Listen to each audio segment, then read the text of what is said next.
Hi there and welcome to Project Build. Today I've been making up a custom tool, failing slightly on this one, for Ford Transit MK7, although I think possibly the Mark 8 and perhaps even the Mark 6 are the same. I had to replace the viscous mechanism on the fan on the Ford Transit, and one of the problems is it's screwed on to one of the pulleys on the belt, and in order to stop the pulley from turning you need to grip the pulley in some way, shape or form. Now obviously you could grip it with big pliers, but you would damage it and create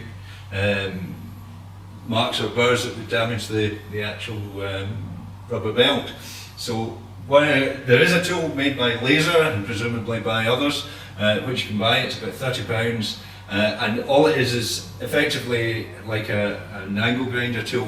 It has a couple of wee notches coming out from it, which allows you to hold it. But I had a wee look, and the actual pulley has 4 holes in a square arrangement. Now the laser tool goes for 2 opposite each other, in other words diagonally across from each other, and has a curved shape to it. But I thought, for all the pressure you're putting on, there's no reason that I couldn't do 2 on the same side. So what I did initially was measured between those 2 holes, and I found it was 70mm apart. So I drilled 2 holes here on this piece of bar, put 2 M8 bolts through it, and just with nuts, 20mm long bolts, so nice and short, and tried that. Unfortunately that was the result. The metal wasn't quite heavy enough, so light piece of bar. So second version, I realised 2 things from the first one. The first was that I needed heavier bar, so this is about 3 or 4mm thick, about maybe 25mm across, something like that. You can see I put the 20mm bolts with the nuts onto that.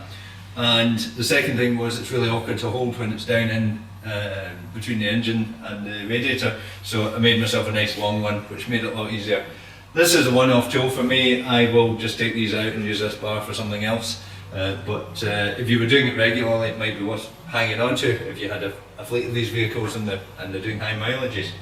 But I just thought that's a very quick way of doing it. It certainly didn't cost me £29 to drill a bit of random bar and put 2 bolts through, and just slotted it in, got the spanner, had to give the spanner a knock with a hammer just slightly to get it to turn, but worked perfectly. And same for the reverse procedure, tightening up, this held it in line as well.